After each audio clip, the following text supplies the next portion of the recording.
down too, and it's gonna be really, really hard to see back here. But what we did is I had them create a cabinet here, but I have a generator and all my stuff down here. But this cabinet actually holds all of the filters, well, the filter and then the feed boost pump in there. And the reason why I put the cabinet is there because I was worried about when I shove all my kite gear and all the other stuff in this garage, I didn't want to break anything off. I knew I wouldn't have to change the filters all that often, but if I do have to change the filter, I do have to pull all that stuff out and then change the filter here.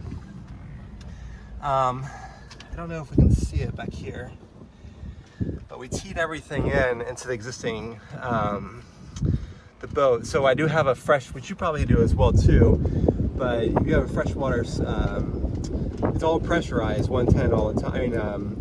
It's all pressurized water throughout the system. So for the freshwater itself, for the back flush, which is actually mounted in the back room, for the freshwater, we actually just pull it to do the back flush right from the back deck fill. So these freshwater is what was really going into, and we just teed that off as well too. So we can still use the freshwater, or we can use the back flush for the Spectre water, or for the Rainmate Watermaker. And unfortunately, without pulling all this stuff out, back there we had to put another through hole into the side of the boat to be able to do the discharge for the brine. And I got so much stuff back there right now, kite gear primarily and spare parts. But so the discharge goes overboard. We tapped into a through hull already for the raw water, and we're using the drain ice box.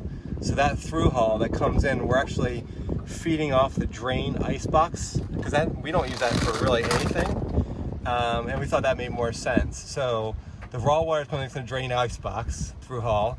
The discharge is going overboard. The fresh water is going out, like I said, from the freshwater deck fill.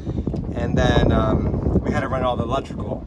On my electrical panel, we made it so that way it's hooked up to the 110, or sorry, for the 12 volt, it's hooked up to the 12 volt panel to be able to do the back flush. So after I'm done running the water, then I just flip the switch to do the back flush. And we keep it on all the time, so every 6 days it does it anyway, but I don't want to keep the salt water in there for any length of time. So I hope this explains it. I know it's kind of hard to, because there's just so much going on, especially with all this crap in the back, but if you need me to pull this off, I would be glad to and help you out.